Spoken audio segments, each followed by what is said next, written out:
Hi Halloween lovers, this is Rachel, the artist behind VanDolls Folk Art. Today I'm coming to you with a tutorial straight out of the Handmade Halloween book from Glitterville. I chose 2 projects out of this book and I'm going to be breaking it up into 4 separate videos.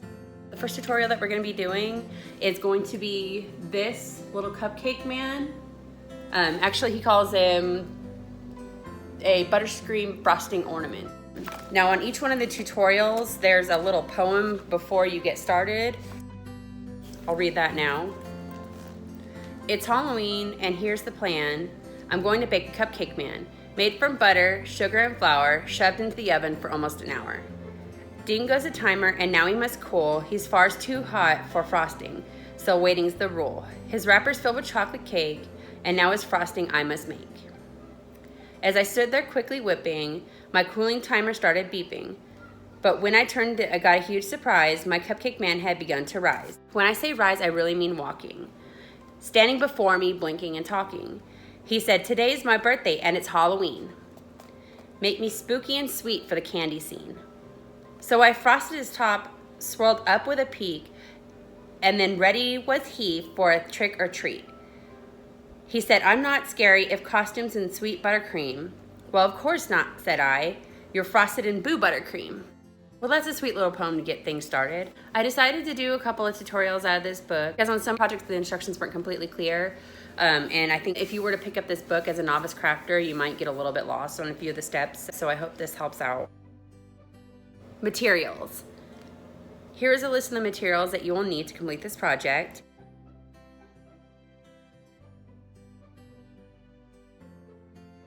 I added a couple of materials to the list as I was working through this project. I had to add an X-Acto knife, hot glue, and E6000. On the material list they call for the use of white glue, and I just don't think that white glue is going to hold up quite as well as what E6000 or hot glue would. So if you wanted to add those two as well, you're more than welcome to. Also on the materials list they call for a drill, and I didn't need to use the drill at any point during the project, so I'll leave that one up to you guys if you want to use that while you're going through the project.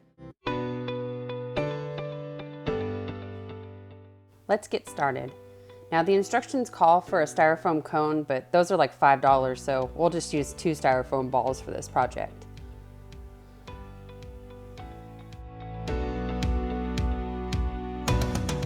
The first step in the project is to cut the first styrofoam ball in half. We're going to take the second ball and cut it at the 3/4 mark. Keep a hold of that smaller piece. We're going to need it for later. Okay, now take that second piece of the ball that you cut in half and go around it, smushing down the sides into a cupcake shape. Now once you finish that, go ahead and press it firmly against your table to make the bottom flat.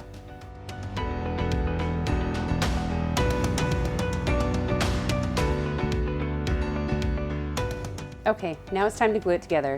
You can use tacky glue to glue it together, but I chose to use hot glue just to save some time.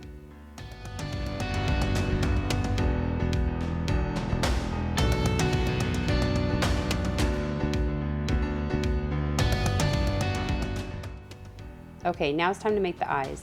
You can use a colored pencil or a number 2 pencil for this step. Okay, what you're going to do is firmly press the back end of the pencil into your cupcake to make the eyes, and then tilt your pencil sideways to make the mouth.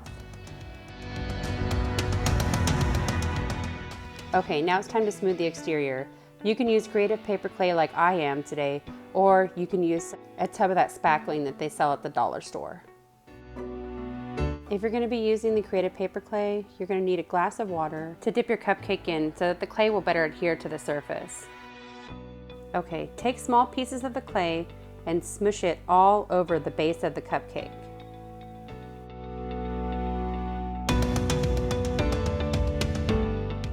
I like to cover the face last so I don't lose any of the detail.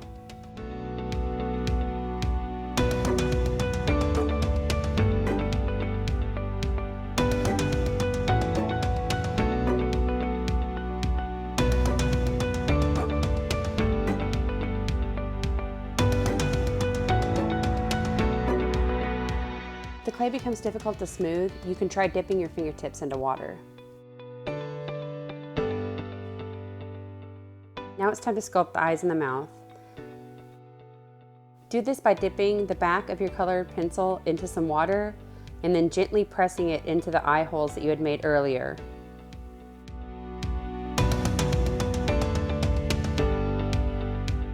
Gently press the side of the pencil into the divot you made for the mouth. Now it's time to cover the top. We'll do this the same way we did for the base by dipping it into water and then pulling off small pieces of clay to press into the top to smooth it.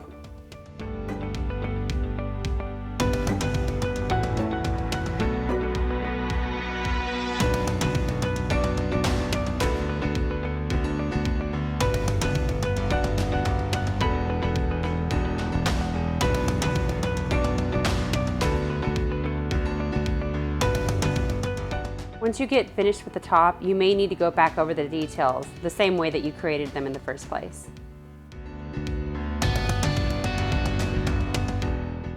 All finished. Now let's set our cupcake friend to the side to dry. Now it's time to cut out the arms and the legs. For the arms, you're going to need a 3.5 inch piece of wire, and for the legs, you're going to need a 4.5 inch piece of wire.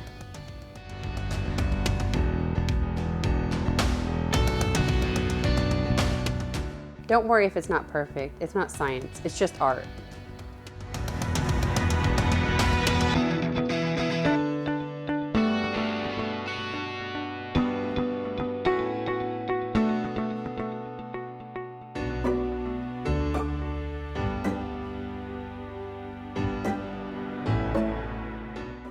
The next step in making the arms and legs is to bend over the ends of each of the arms and each of the legs.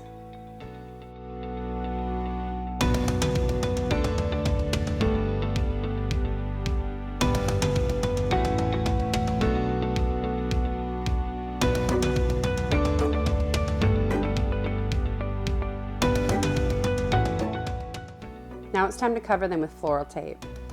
Start off at the crimped over end, making sure you double wrap it, and then work your way up the arm and then back down to the crimped end. You'll do this for both the arms and both of the legs.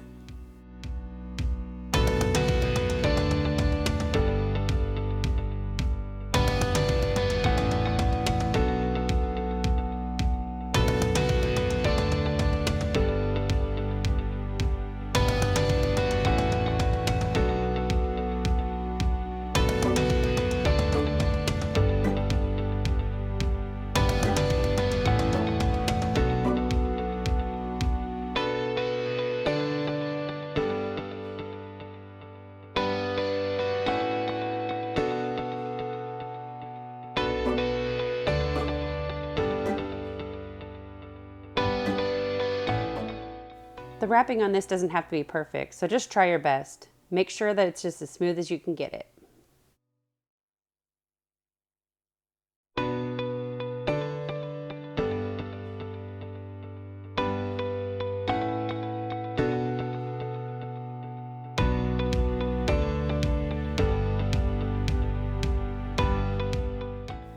Okay, now it's time to make those little booties and mittens. You're just going to start off by grabbing a small chunk of clay and gently pressing it around the folded over end of both the legs and the arms.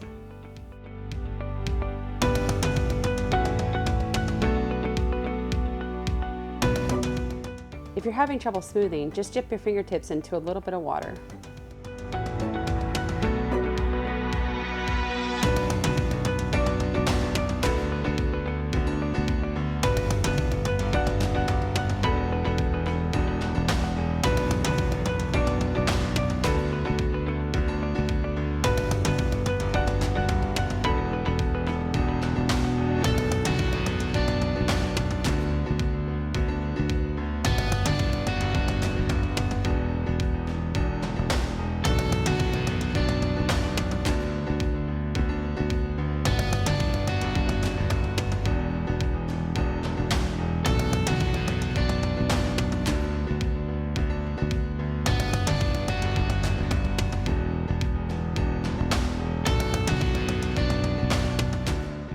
To make your cupcake mittens, once you get done smoothing the clay over the tip of the hand, grab another small piece of clay, roll it into a ball, and gently press it into the side of the mitten and smooth it down until it looks like a mitten shape.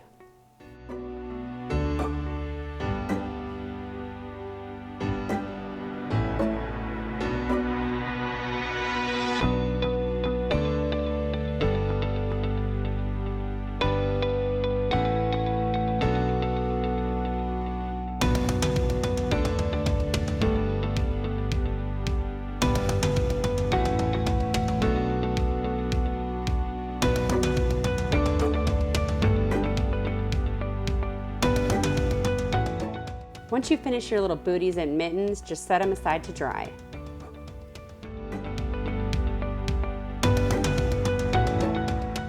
Let's move on to that little treat bucket. The material we're going to be using for the treat bucket is that last quarter of the 3/4 piece you cut out to make the base of the cupcake. The first thing you're going to do is smash all the sides in until it starts to form a bit of a ball shape.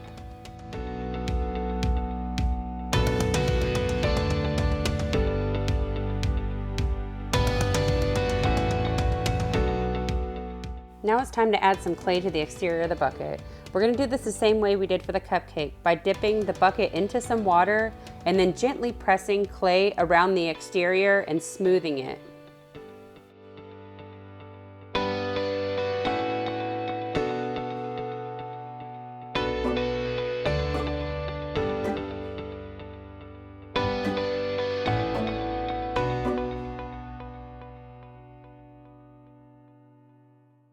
Top of your bucket's going to look cracked and crumbly. It's also going to be a little bit flat. We can fix that with the clay.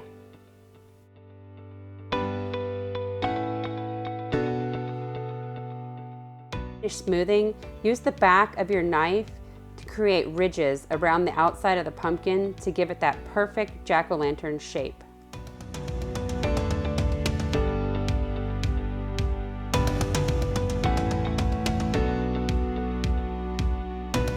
Now it's time to make some candy. You'll do this by rolling up little odd-shaped balls of clay, wetting the top of your jack-o'-lantern candy bucket, and pressing them in. They don't have to be perfect or have to resemble anything in particular.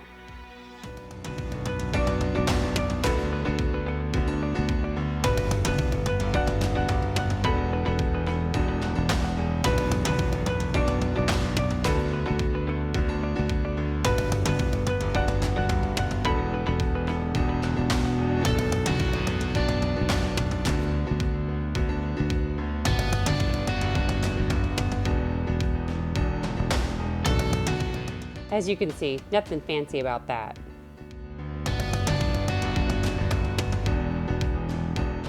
While you get your clay out, let's roll up a few pieces of clay and shape them into candy corn. We'll be using these to dress up the top of the cupcake later. Let's set everything aside to dry while we make the handle for our bucket. To make the handle, you'll cut a 1.5 inch piece of 18 gauge wire and then wrap it twice with your floral tape.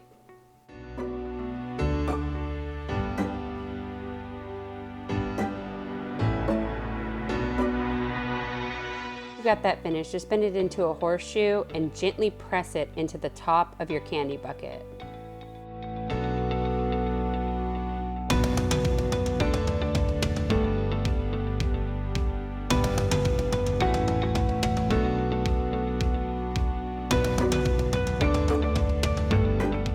Now that your little cupcake friend has had a few minutes to dry, it's time to shape out some eyes.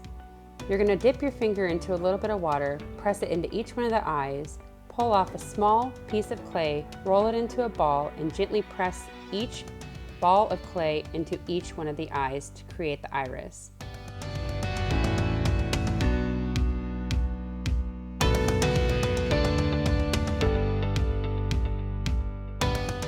Before we set this side to dry completely, there's one final step. You need to press the legs into the base of the cupcake and then gently press the arms into either side of your cupcake. There's no science to this, so just use your imagination on the placement.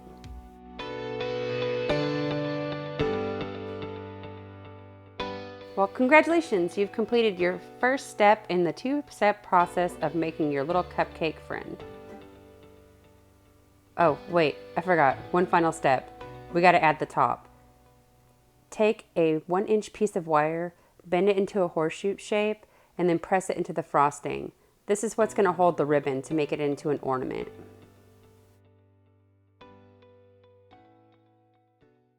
Thank you for crafting with me. I had a ton of fun. Stay tuned for part 2, which will be out on Thursday, where we'll do all the paint and finish work on this guy to bring him to life. If you have any questions, please feel free to leave them down in the comments. If you want to see more of this type of content, please feel free to subscribe. If you have any ideas that you want to share with me for an upcoming video, please feel free to leave those down in the comments. Thank you again for watching, and I hope you have a spooky day.